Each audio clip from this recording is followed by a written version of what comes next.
Good morning, everybody. Oh, okay. No, it is. There we go.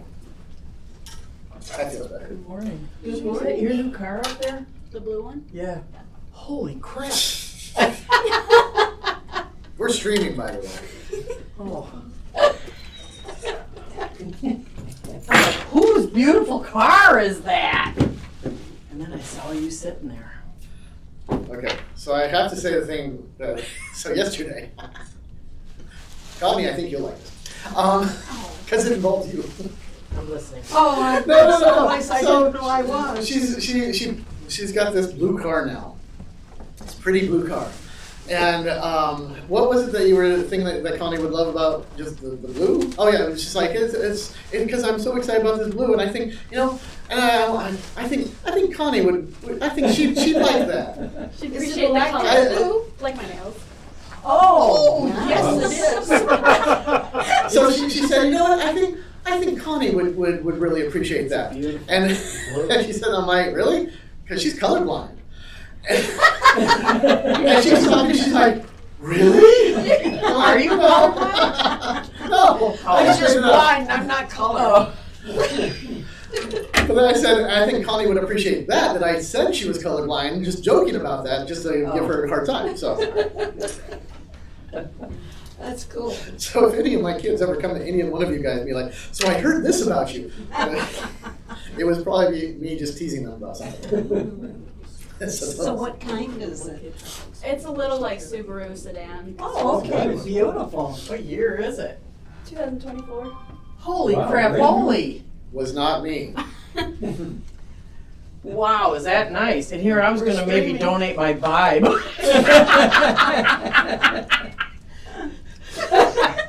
Sorry, I'm still Okay, yeah. Wow. We had nothing to do with that. That's amazing. Great. That is Congratulations. I wanted to give her my car, but she wouldn't take it. Can't imagine why. Better.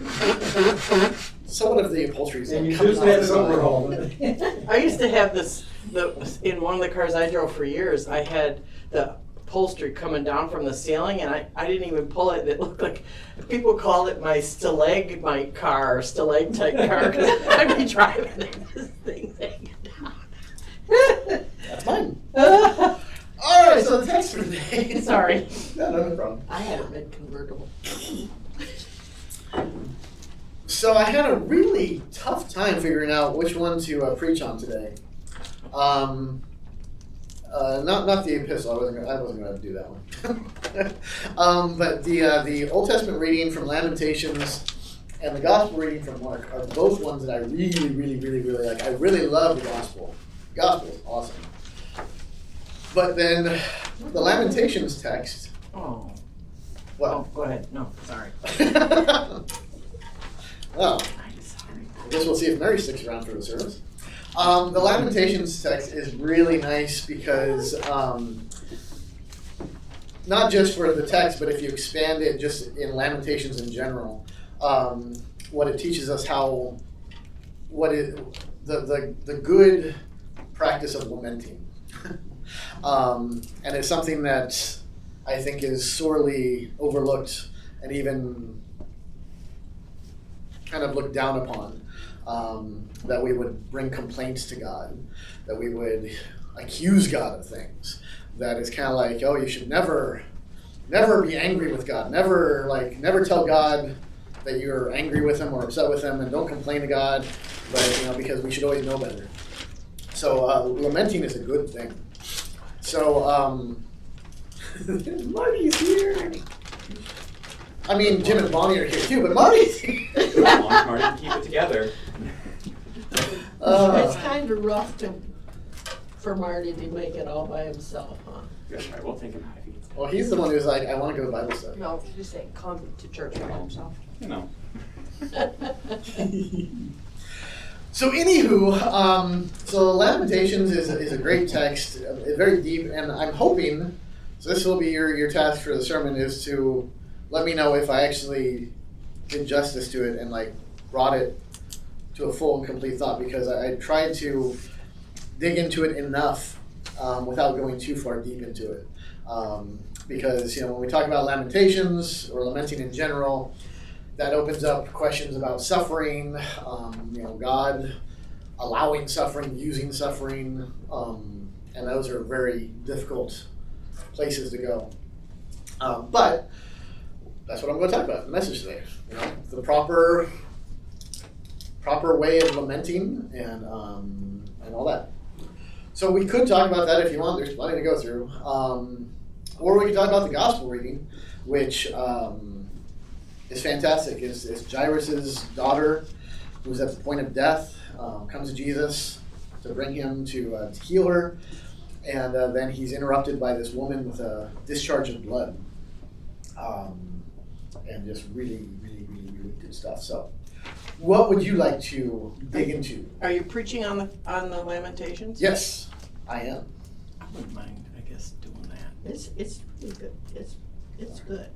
And I do see, Mary, I see your comments, so if you have anything to add, I'm paying attention. Oh, my head is chopped off. Oh, you're not talking to me. You're talking about Mary. Oh, yeah, I'm right? sorry. That's right. Yeah, there is more than one Mary. Quiet Mary is truly quiet today. Loud Mary is even louder. That's the way it goes. That's how we identified him on Thursday. Loud Mary, quiet Mary. Yes. So, what would you like to look at here?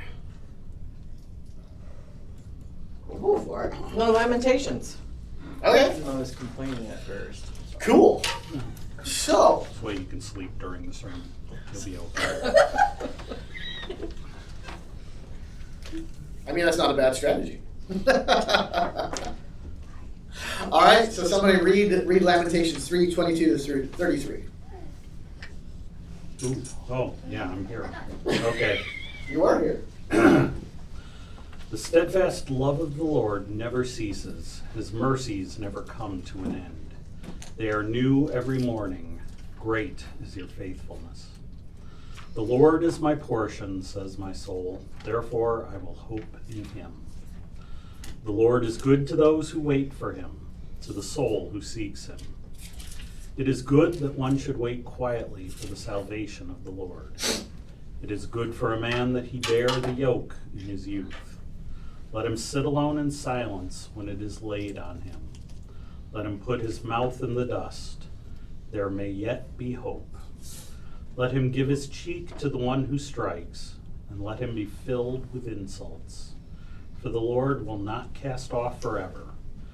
But, though he cause grief, he will have compassion according to the abundance of his steadfast love. For he does not willingly afflict or grieve the children of men. It's beautiful. We'll get back to that.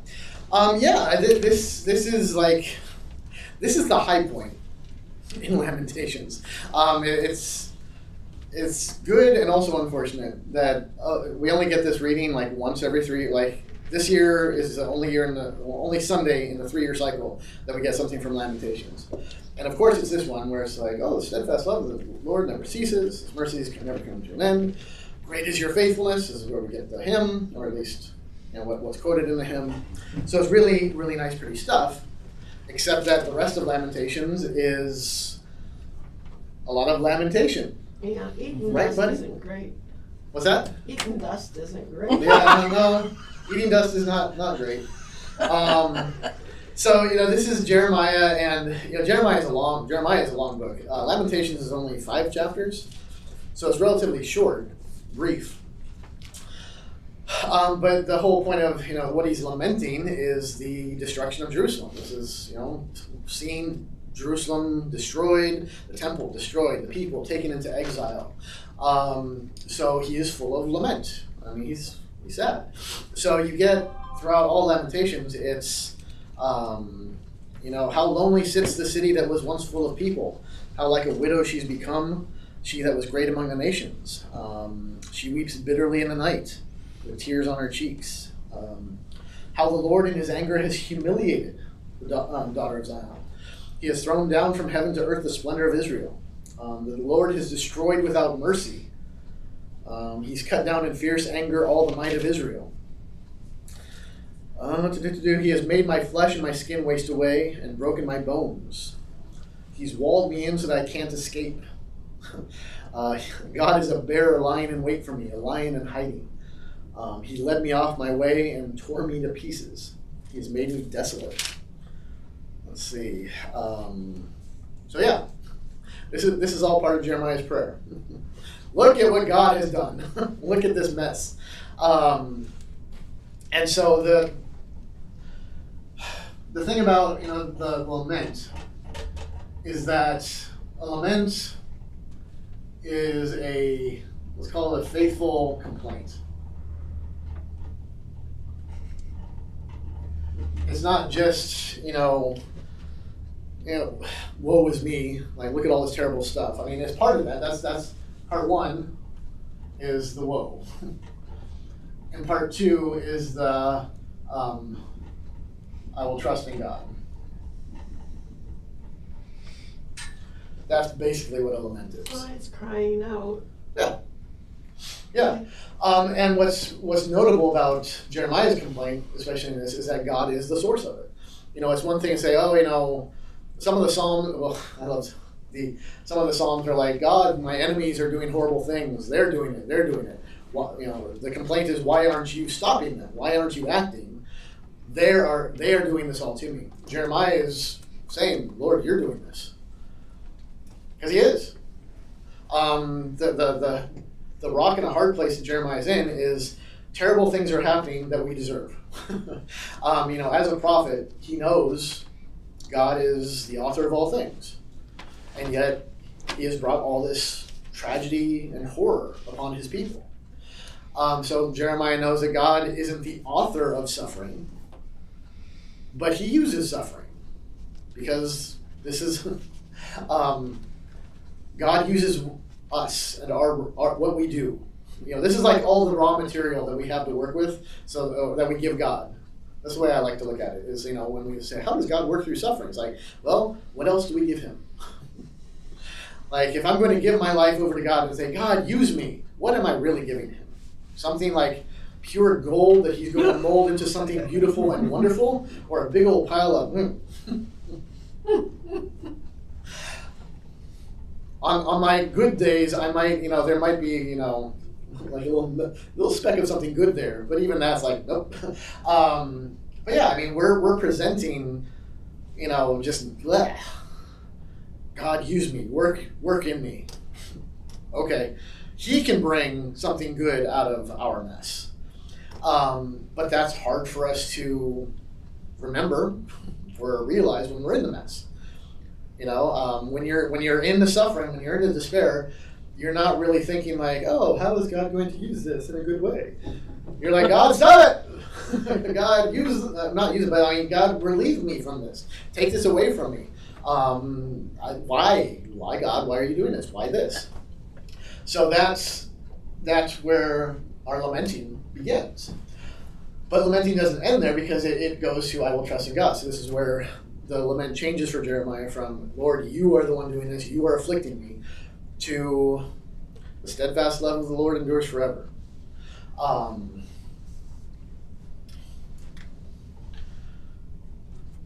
So, trying to come to grips with the fact that God is allowing the woe, we have to then remember the character of God.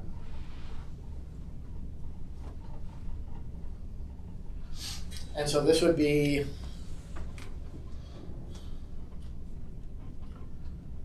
I'm trying to think of a good example. Like a parent who is trying to protect their child. And either or allowing their child to learn something by experience, and they might get hurt. And we grow up wanting independence from our parents. Leave me alone. Just let me figure it out on my own. And then when we do it our own, and then we screw up, and it's like, why didn't you do something?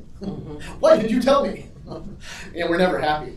But yeah, the parent has to, loves their child, and does things in ways that we don't always understand. Either they let you touch the flame and get burned, so or they smack your hand away and say, don't touch that, you're going to get hurt.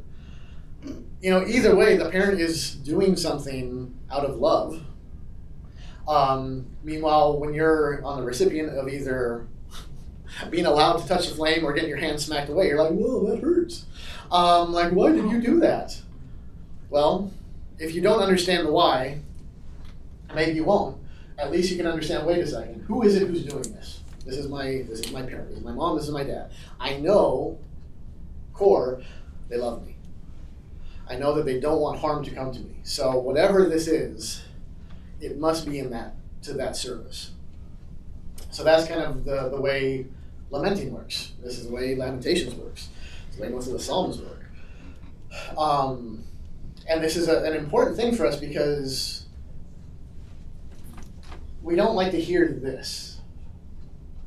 I mean, I've seen this at work in confession, absolutely. Like in private confession, someone comes into my office and they'll say, like, I know I shouldn't feel this way, or I know this is wrong for me to think this. And it's like,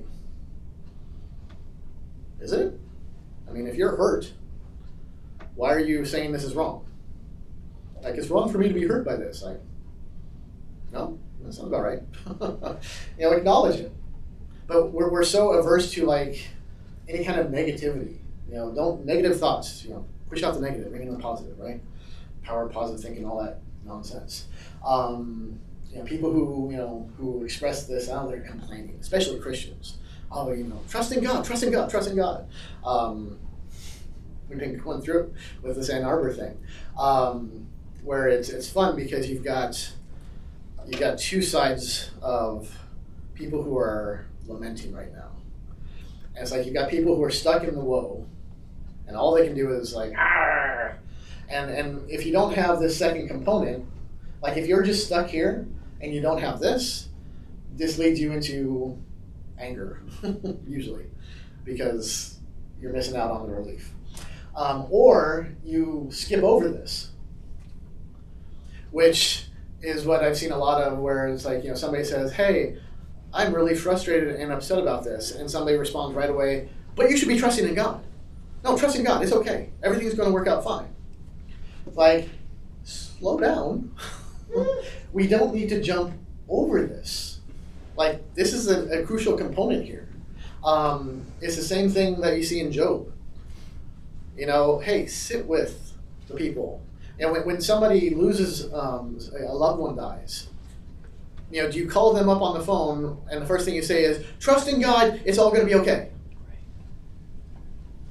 Or do you take them on and say, hey, my heart breaks for you too. This is sad. I'm sad. What do you need? Or at least, make a meal. Provide for their physical needs at this time while they're trying to process grief and all that. So, we don't want to jump over the woe and get right to this. Although we tend to want to do that. Oh, absolutely. Because nobody likes to be sad, and you don't Right. like anybody to be sad. And so, and that's the thing. So what do you need to do? Get rid of the sad. Which is wrong. Exactly. Well, it's Who wants to be sad, though? And you don't like to see other people suffer. the most extreme example, and probably the worst one, was when my buddy up in Saginaw, their son died. Now he was 8 years old, I think. He had bad cerebral palsy. When he was born, the oxygen was cut off for a while. So the boy struggled, but he actually liked it. He was about to start school at a brand new school, and he could never speak. He had to be fed through a port his whole life. It was a struggle, but it was like the beginning of the school year, and they finally got him into the school that was going to be good for him. And one night, his heart stopped. Oh my God. And a lot of people were good, it just grieved with them. But a lot of people, because it's like, Better okay, than death is something. bad, I can see that. seriously. But especially a child's death is even worse. We can all say anybody who dies is bad. When a child dies, that's terrible. So we want to take that away as quickly as possible. So he had people who were saying like, well, God, and I said stupid things like God wanted him more, like, And Okay. just suffering, right? Yeah. well, or whatever, yeah. But it still doesn't take care of the grief. Right. That's for sure. And the reality of something like that, kind of what you say, we want to take the sad away. The sad is never going to go away for them. Still hasn't. Hasn't gone away for us. We were, I mean, our families, are virtually, we're virtually one family.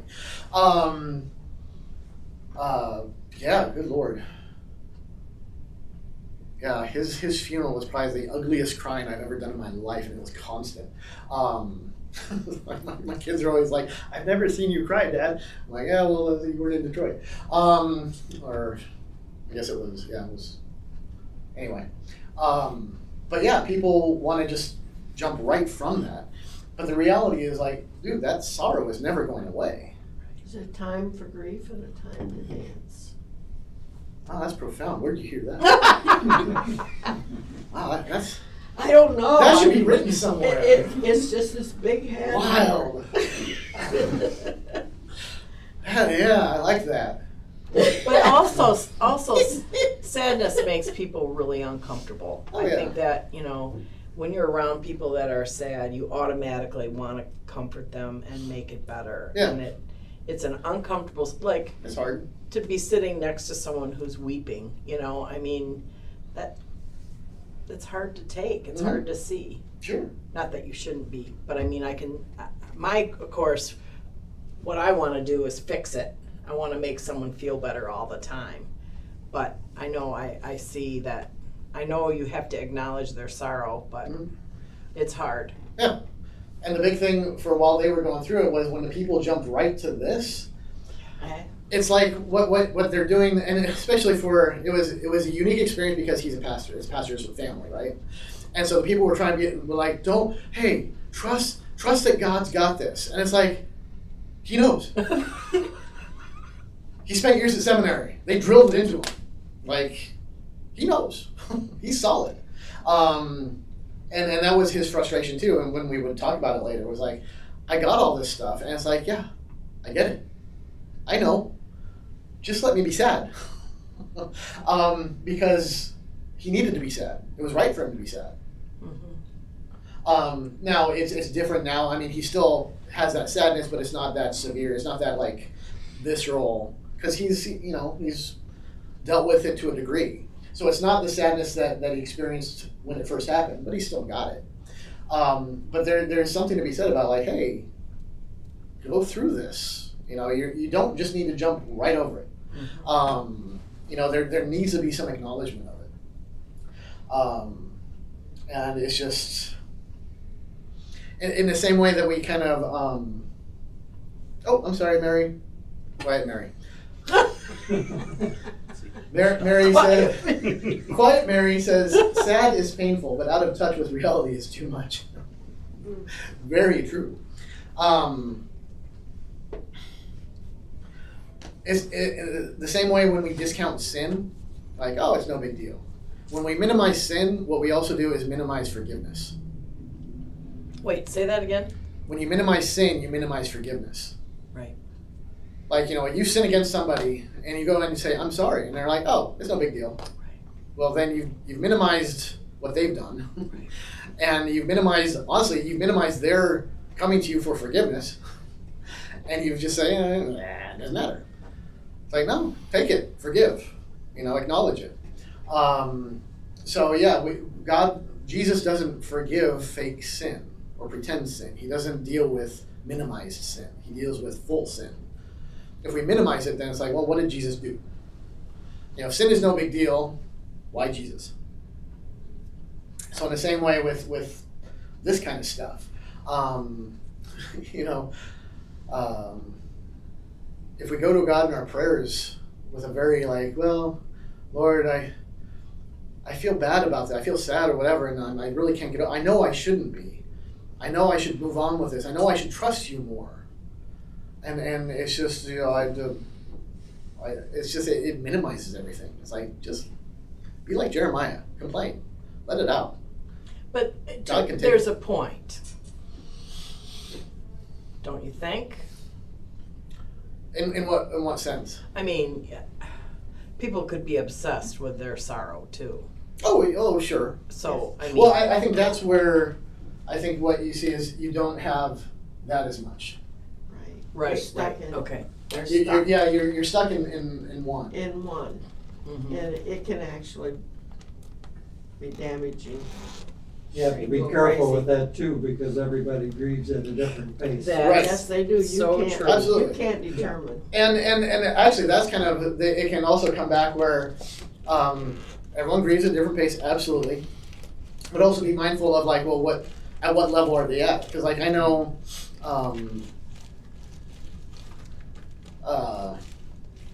my mother-in-law. I think her mom's or her grandmother's favorite hymn was "Amazing Grace," and whenever she hears that, she gets really emotional because it reminds her. Now you could look at it and say, "Oh, she's still, very much affected by it." So do you go to that and say like, "Oh, you just need to trust in God. Know that He's." It's like, it's not that. Yeah. Is she still That's a grieving? good memory for it. Right. I mean, Yeah, and she's right. still grieving, but it's good. It's a good grieving, And it's like, does she know that she'll see her mom, her grandmother again? Like, absolutely, but still, it's sad.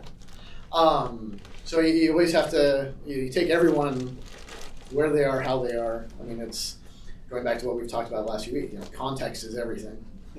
Know who you're working with, and how do you know that? Be with them. Listen to them. Pay attention to them, and don't just wait for your turn to speak. Because usually when we're just waiting for our turn to speak, it's like, trusting God, trusting God, trusting God. It's like, no, going to.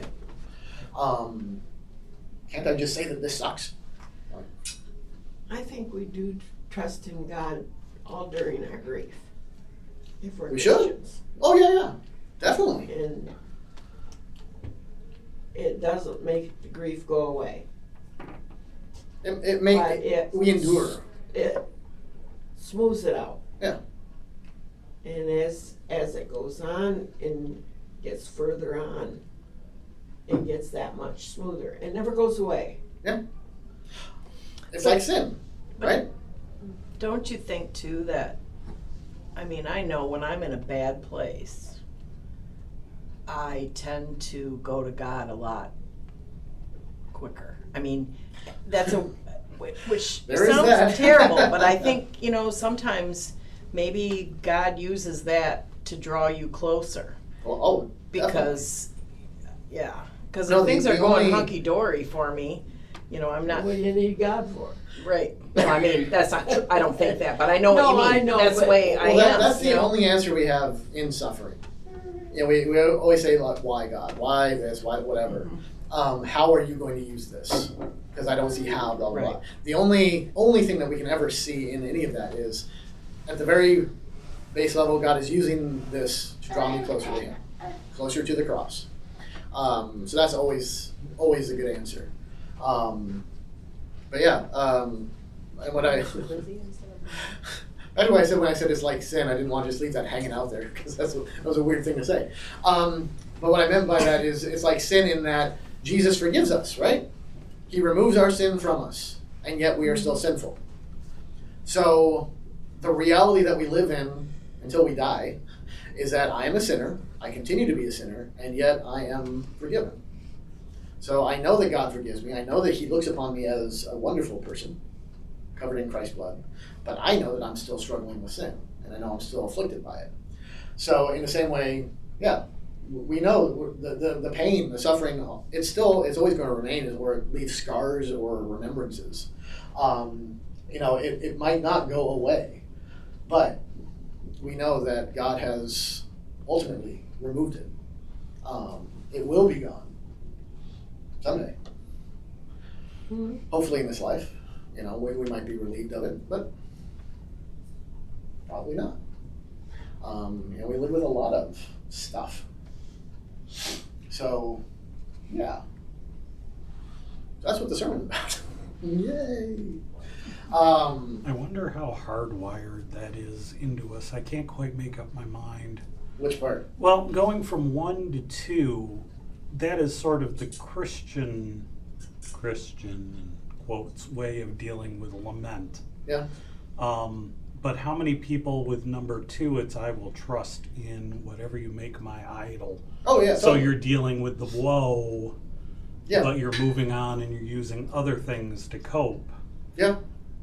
You know what I mean? Like, it's No, how no, much totally, of that yeah. is the human response to. Right. I would say even there's the Christian way of doing that is kind of the quick Band-Aid of trusting God. Right. Know that God's going to use this. Yeah. Because it's actually making an idol of your faith. Because basically what you're saying is, if you had more faith right now, Interesting. you wouldn't be so sad. Right. Ah. Because some people may say, oh, they're stuck in one. It's like they're not stuck in one. They're drinking. They've turned to drink as their Oh, idol sure. of trust. They've Right. moved on to Yeah. other things. They're not necessarily stuck in the woe. Buying big cups to fill your office. I mean, Yeah, there's that. whatever coping mechanism you have. You know, and so it just makes me wonder if this is a human Oh, reaction more than a Ouch. talk response. oh, totally. I mean, that's idolatry. It's yeah. Well, that's hard baked into it. We just have to get the right spiritual ending for number 2 to work. Yeah. I'm trying to think, if you tie it back to the garden, did God really say? It's like, well, you feel like you're missing out on something and like, okay, so you need to grab hold of it. So, this is wrong. I need to fix it. I need to cope. I need to drink. I need to do this. I need to do whatever. I need to have more faith. I need to, push it down more. Yeah, and what got me thinking is it's not just like woes and death and sadness. What about abuse? Oh, yeah. Kids who grow up in families where that's how they're treated. So what their number 2 is, I'm going to trust that that's the way you run life. That's how you do it. Yeah. My dad beat me. I'm going to beat my kid, and they're going to keep beating. It's that Yeah. cycle of. And it's when you usually when faith is lost is because that's lost. Is because you try to make sense of an abusive situation. It's like, well, how does God allow that to happen?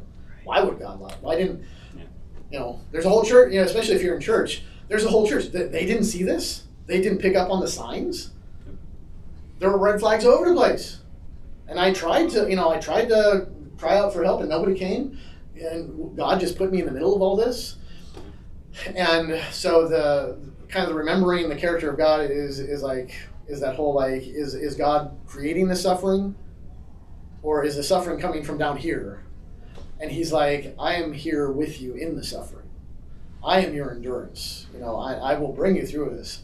But remember my character. But I guess part of what that drives me to is going back to the initial response of like, oh, don't worry, God has this, or don't worry, well-intentioned, perhaps Right. mistimed, Yeah. but you gotta, at some point, you're gonna have to have that sort of discussion later Oh, yeah. on down Right, the line. Yep. Not as you're standing You've got at the to. funeral. It's got to be line. all of that together. Yeah. It's just you either stuck in one, stuck in two. Yeah. Or you've jumped here, but you've taken a side tour. It's hard. It's really just because of this whole thing, the woe, the suffering, because it just doesn't make sense to us. Well, and nobody likes being there. No. You want to get out of Which- it as quick as you can, usually. I mean, Which is the problem because no one likes to be there. Where do we see the scripturally speaking, where do we see Right. the height of God's grace, mercy, and love for us? Right. In the death of Jesus Christ on the Right. cross. Right. in the pit of Christ's suffering is where we see God's greatest mercy. And so that's the fun part of that is like we want to avoid suffering so much, and yet that's where we find maybe the closest connection to Christ on the cross is in that suffering. And it's like, well, that doesn't make sense. It's just a royal mess. Yeah. But we built an entire society that doesn't want to suffer. right. Oh, yeah. Right. I mean, I'm Oh. sitting here sweating a little in this when it was nice and cool outside, and I'm annoyed. So, Yeah. it's we like comfort. We want to be away from suffering, Mhm. not just woe, but And we want Oh, yeah. to see other people away from suffering too. I mean, I think it makes people yeah, we don't care uncomfortable. about other people. We just want ourselves to be Oh yeah. comfortable. We're instant gratification. You know, fix it now so that way, you know, I'm comfortable now, even if it screws us later. Yeah. You know, Yeah, we don't know how to lament. We don't Yeah. know how to. Yeah, The church absolutely not. needs to teach it. because it sounds wrong. Right. If you're complaining, and especially if you're telling God off, if you're like venting to God and be like, "You've done this to me," ooh, that's a big no-no. You know, you really shouldn't do that. You should know better. God didn't do that to you. It's like, Didn't you did know he? you're living your best life now? Right. Somebody should check for Quiet Mary and make sure she's okay. Right. Mary, blink twice if you're okay. What's that? Joel Osteen reference. You know, the fun thing, whenever I reference that in Oklahoma, I got more people like more uncomfortable. Because I not saying anything bad about the people. It's just in that area, it was just so much more of a strain of like, but he does so much good. It's like, does he? Okay, agree to disagree. Yeah, we don't do this very well. We don't know how. That's what at my last pastors' conference, I think the one of the main speakers. Oh, Mary's good. She says she's here. He was. I think either the message or something he was leaning on was the end of one of the psalms. I forget which psalm it was. That's a great psalm because, you know, psalms are prayers, right? And it ends with, "And Lord, may I like see their children ripped to shreds." Oh my God. Something like that. And we're like, and this is how to pray. Which is fascinating because, like, the psalms are examples for prayers, and not all the psalms are pretty. Some of the psalms are like, "Lord, bring my enemies out before me so I can see you lop off body parts and I can laugh." Which is not to say that that's like God is saying, "Ooh, yes, that is good." But it's like, this is reality. This is how that person's feeling. This is how they're registering their pain and sorrow. Is like they're angry, they're upset, but the thing is, what are they doing with that? They're lifting it up to God, and that's kind of the key. So like complaining to God, saying, you know, "God, why have you done this to me? You've hurt me. You've afflicted me. You've brought this into my life, and I can't deal with it." And some people will say, "That's not very faithful," and be like, "Who are you praying to? You're still talking to the guy. That's good. In fact, that's kind of what he wants, is you to talk to him and to bring all this stuff to him." So I look at those prayers, if we're going to, you know, compare them, as more faithful than the prayer, "Lord, I know I'm not supposed to." Like, come on. Just be honest. You know, so many problems, interpersonal relationships are just more problem with like, "Well, so and so did this, and I know I shouldn't be upset about it." Like, be upset about it. Tell them. Figure it out. Work on it. Seek forgiveness. You know, deal with it. Don't just be like, "Ooh, I know this shouldn't upset me." Like, good Lord, I do so much that should upset my wife. You know, things I leave on the counters and whatnot. It's like she has more than enough reason to be upset with me. And the good thing is she lets me know, for the most part. Healthy. A lot of lamenting. No wonder you're so good at this. Oh, yeah. Hey, that's a good commercial for marriage. You know, hey, get married, learn how to lament. Ooh, that'll be our workshop for married couples. Yeah. Lamenting in love. Oh, there we go. It writes itself. Any other questions? Have I lost you with that one, Mary? Not you. Yeah, I figured. All right, any other questions or anything? Cool. Well, check out the gospel reading in your own time. It's just fascinating stuff. It's really awesome because, well, turn the page, Mark 5. So here's this woman, she has a discharge of blood, she spent all of her money, no doctor can help her, it's been 12 years, she's absolutely hopeless. And then verse 28, she says, if I touch even his garments, I will be made well. Where do we ever have a scripture that says anything remotely like that? When people bring Jesus people bring other people to Jesus for healing, what's the thing? Touch them. You do something. You touch them and make them well. And she's like, hey, if I touch his garments, I'm sure I'll be fine. Which sounds really weird. Mhm. And it sounds like something she made up. But this is her faith. I don't know if I come to Jesus, something, and if he's powerful, even if I do this. And the cool thing is, it makes her well. So she's right. She's actually right. She might have completely made this up. She created a whole new doctrine, which is fantastic, which is a bad example for any of us. But so don't do that. But she makes up a doctrine. It works.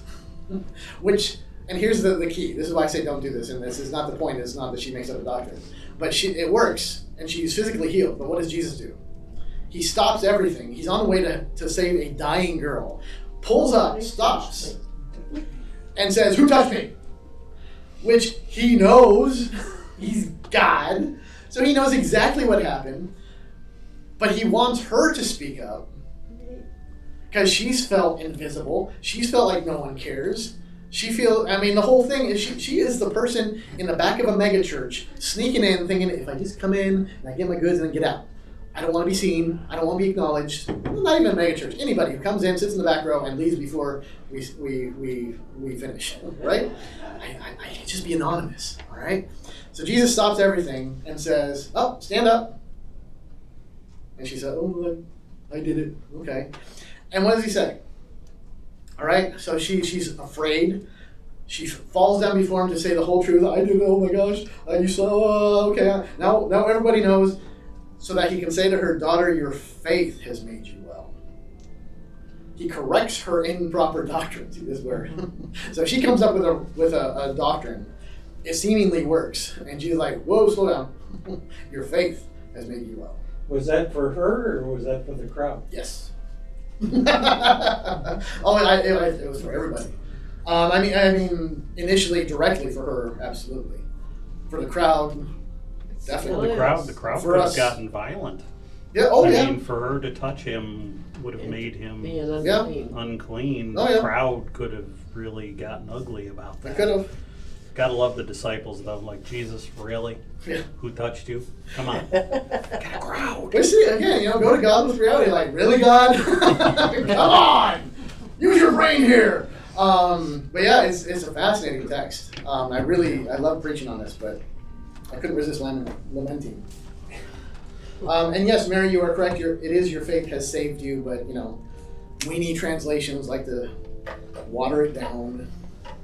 But yeah, your faith has saved you. So it's like, yeah, it's really cool. So, thank you all. We're ending on time, so I can actually be ready to start. Hey. I know, right?